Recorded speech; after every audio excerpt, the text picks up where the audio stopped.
Bismillah ar-Rahman ar-Rahim. So as you've seen the title of the video, everything is dilute. You know, the other day I saw a hoodie that was made. The theme was supposed to be Muharram, but the hoodie was made in a very fashionable manner.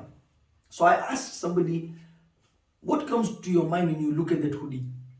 So he was like, fashion. Another one was like, looks very nice. Another one said, nothing. So this question came to my mind, that why would we make a hoodie or clothes that are for Muharram but are fashionable? And nowadays you hear hijab fashion, okay? Or women, they wear, chadar with a belt here. For what? Why are we trying to fit everything into each other? Look at these other societies which don't have a structure. Anybody can be anything. You can be whatever you want. Now people or children identify as cats. They come to the classroom, meow, meow, I'm a cat. Okay? And this I can identify as whatever I want is what? Dilution, and basically you're breaking the fabric of society, how it's supposed to be. Man, woman, boy, girl, cat, dog. Okay, now tomorrow dog will become, I don't know, a camel. I really think we need to reflect on what's going on. So this hoodie actually is what, it triggered my mind, that this hoodie was supposed to be a Muharram hoodie, which now it's been made in such a way that it can be worn in Ramadan or Shawwal or whatever. We need to keep everything where it's supposed to be. Muharram, there are enough, lectures and videos about how sacred and how we must remain tightly connected to it. Okay? Sayyida Zainab, Sayyida Kulthum, Imam Sajjad, they are all right now, somewhere in the desert. See? So even when we have, for example, I see people in the daytime, they are wearing normal clothes. When they come, oh, aaj wafat che, aaj kuch nahi, 10 moh che, so they're wearing black. So I tell the person, even the member has black clothes, and the center is not the community. It's us who is the community, right? So Muharram needs to be like a sacred and enshrined, concept and feeling in our heart that my Imam is in pain. The granddaughters of the Holy Prophet are in pain. That's what should be going through our mind in these days. So that hoodie and maybe other clothes, hijab has its place. Let hijab be hijab. It doesn't have to become fashionable. It's, beautify yourself with hijab. The whole point of hijab is not to reveal your beauty. Again, what is being diluted? Hijab perished. Baba, something to reflect upon. Second thing, when now we're having this discussion, was there were some kids playing on the mimbar. So somebody asked, this is not right, no, that the boys are playing on the mimbar. And they were not very young, they were a bit older. So the conversation was very interesting, that no, it's fine. What's the problem with it?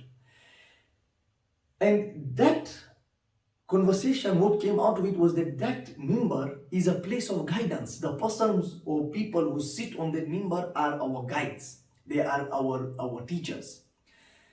So I asked the question that if I'm playing on the mimbar, so that becomes like a place to play, and the person who is sitting on that becomes a joker, correct?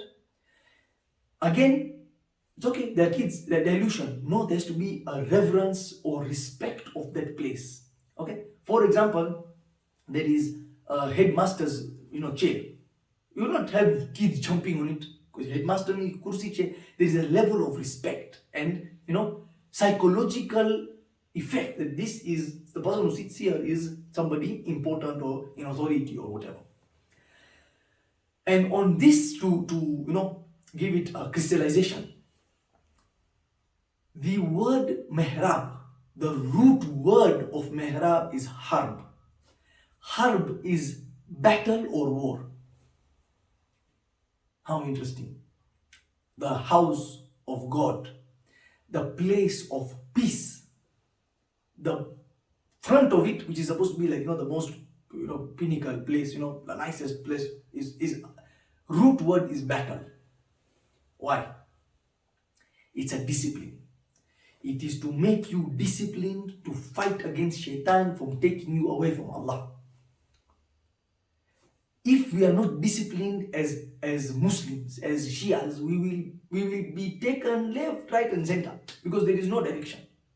And when I heard that, I was very intrigued that why would Allah do that? That the mihrab, the root word is war or battle. Battle here. I put this sword here to signify the allegiance, the discipline, the submission Imam Ali had to the Prophet. You know, there's a very interesting conversation once that, and in fact I think it was with some alims and stuff in Ziyarat, if I'm not mistaken, and they were saying that people hate Imam Ali because he killed their grandfathers or whatever, mushrikeen or whatever they were. So imagine the commander. Maybe you should hate the commander more. You should hate the Prophet more than you should hate Imam Ali. It's true. Because the Prophet is the one who told him, go and fight.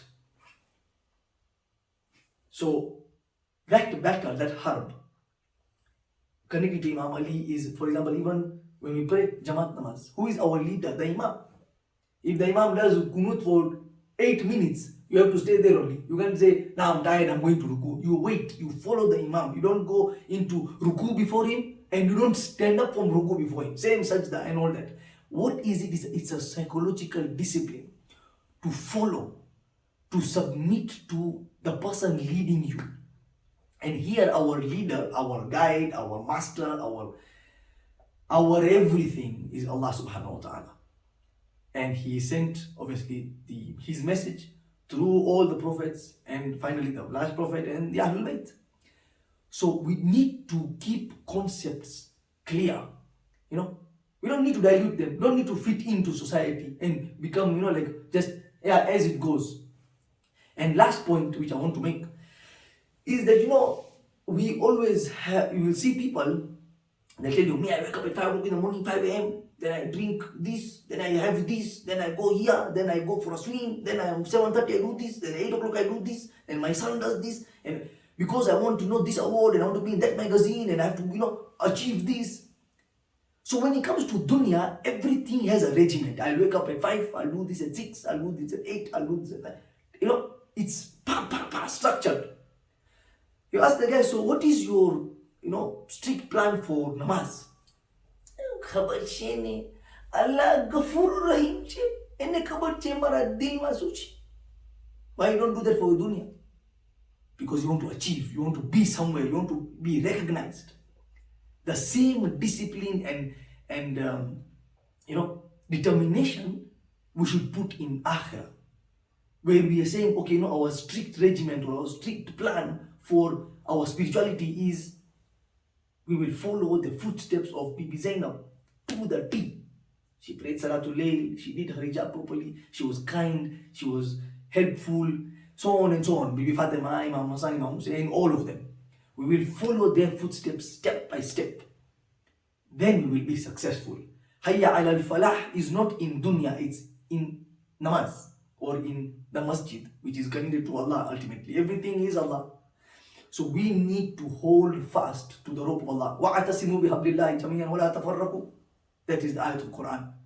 Hold fast to the rope of Allah, because that is the only success, true success. This whole world is just, it's an illusion. So I hope this video made sense. I would love to hear from you in the comments, or even a video in return would be lovely. But my point is, we don't need to dilute everything. We're not cats, we're not dogs, we're humans. We don't need to make hijab and namaz and mimbar and masjid and everything just anyhow. We need to have a strict discipline, reverence, and understanding of what we have been given by Allah subhanahu wa ta'ala, so that when we go back to akhirah we can say, look Allah, I'm here. I did what you wanted me to do. I was your Khalifa on earth. That's what we should go back to Allah with. Wassalamu alaikum wa rahmatullahi.